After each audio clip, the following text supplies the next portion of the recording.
There has never been a greater time than now to invest in the Metro Detroit area, and there is no other investment firm better qualified than Platinum Real Estate Holdings. With 40 years experience and over 1,000 homes sold, let Platinum Real Estate Holdings assist you with the purchase of a city-certified home of the highest quality. Turnkey properties, screen renters, yielding instant cash flow.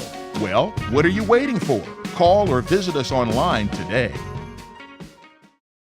Welcome to the weekly recap for the week of January 2nd, 2017. In today's recap, we will share a different view on a philosophy. The article is entitled, "Dave Ramsey is Wrong. You don't need to be debt-free to hit financial freedom."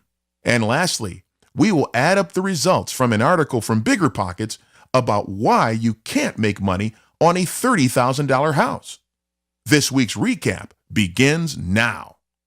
The first part of the recap is from an article entitled, "Dave Ramsey is Wrong. You don't need to be debt-free to hit financial freedom."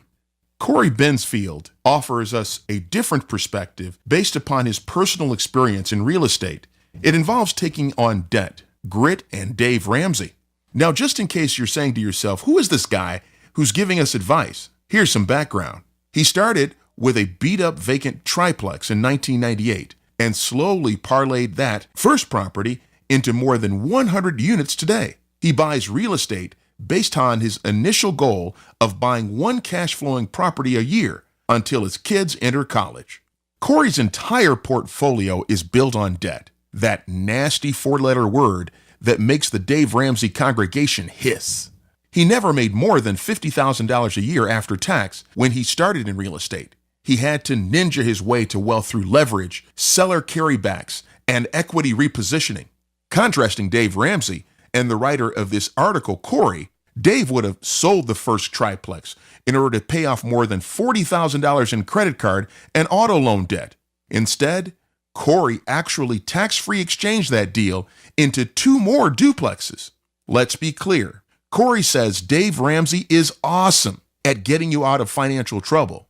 Just be careful when he tells you to pay cash for real estate or sell your rental in order to complete his 7-step program.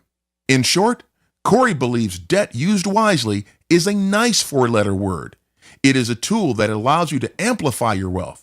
In his case, it allowed him to pay off all his credit card debt, and when he started his real estate journey, along with building multiple streams of income in the form of rental units. Here is what Corey is calling the smartest leverage strategy.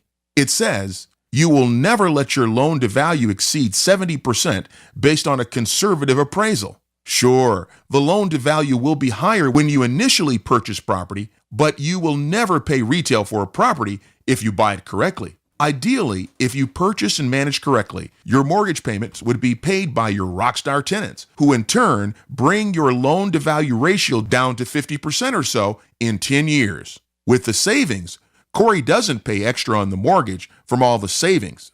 No, sir. He wants his excess cash from all his hard work managing his portfolio to enhance his lifestyle and cash reserves today. In fact, he would take the excess cash to buy even more cash flow.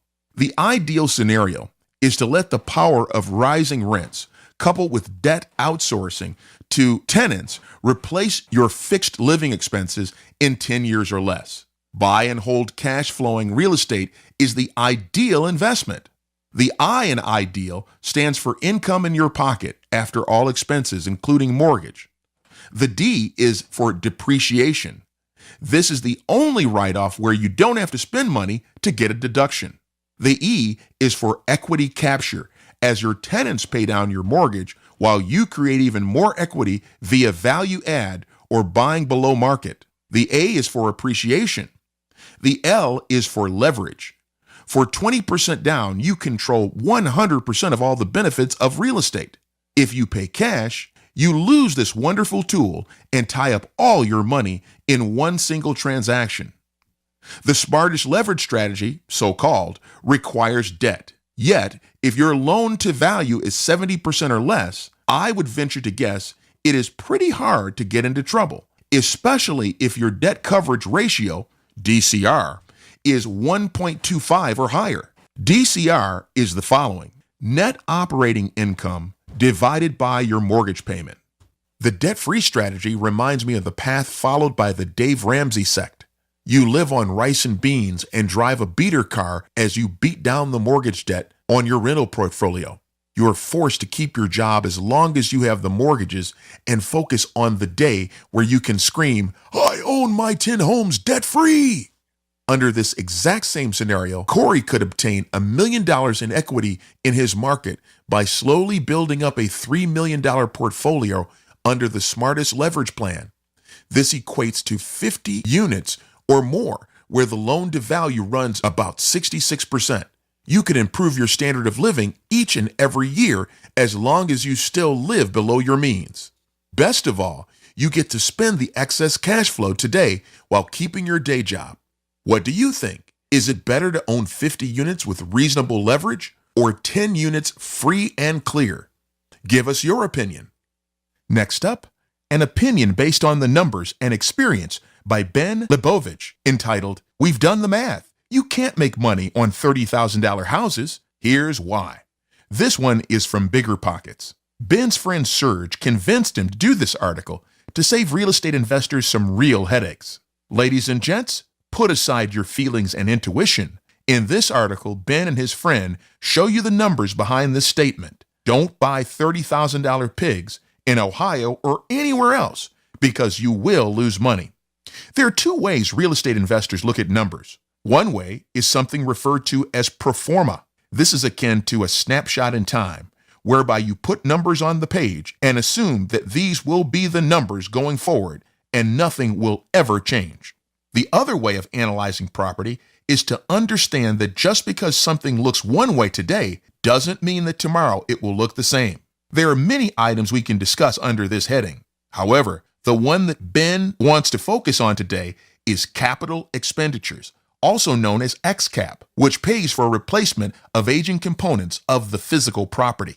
Let's talk about property depreciation for a minute. It's important to realize that the reason the IRS gives us this shelter is because they, unlike many investors, understand that property actually does get older and depreciates, which means that over time, we as owners have to step up and upgrade items which have depreciated beyond useful life. The IRS logically assumes property owners are setting aside money to deploy in the future to cover the items on the capital expenditure list. For this reason, and to encourage us to be responsible owners, the IRS allows us to depreciate and save on our taxes today in hopes that we will save the freaking money. At some point, your investment of capital is greater than the market valuation of the house. This is called financial obsolescence. This constitutes the end of the road for a property, and this defines what's referred to as a pig property. When you look at the numbers, you understand what Ben means when he talks about capital expenditures. You know, replacing a roof, HVAC, flooring, plumbing, fixtures, water heater, appliances, components like garage doors, structural damage, kitchen cabinets, windows, paint, and landscaping. It's easy to see why the replacement cost could end up higher than the cost of the house. In Ben's example, the replacement cost would average more than $43,000 for a $30,000 house. To protect your investment, in the best case scenario, you should put aside or save $257 per month. What does this all mean? Let's compare pro forma versus the reality with capital expenditures for a typical older house. Let's presume an all-cash purchase, and let's just say that you are local and you're going to self-manage. Pro forma is a property purchased with the expectation of never having any problems ever. The $30,000 home would yield a $700 per month rent, and minus taxes and insurance, vacancy fees, and maintenance fees, you will cash flow $360 per month, or $4,320 per year. That would be pretty good. However, let's look at the reality. The same scenario, adding in capital expenditures of $257 per month. You will now only cash flow $103 per month. Not so good. It's only that good if you're local and you will manage the property yourself. If not, you will have to pay a management company about $70 per month management fee. Now you only cash flow $33 per month. And this is presuming that you're starting off with brand spanking new equipment and can benefit from full life to accrue replacement costs. You know this isn't realistic. Why?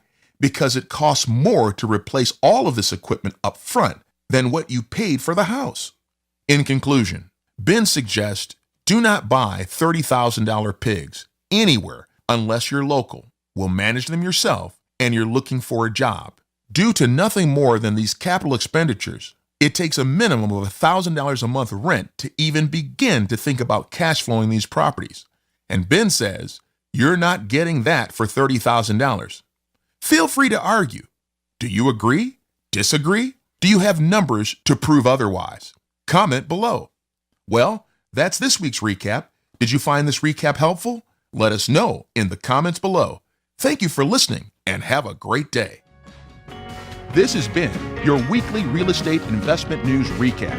Did you find this recap helpful? Please like or comment below this video to enter to win a free copy of our ebook, The Ultimate Real Estate Guide for Residential Real Estate Investments. You can also subscribe to our channel or go to our website to receive the latest in real estate news. Our website also affords you the opportunity to view our latest turnkey properties.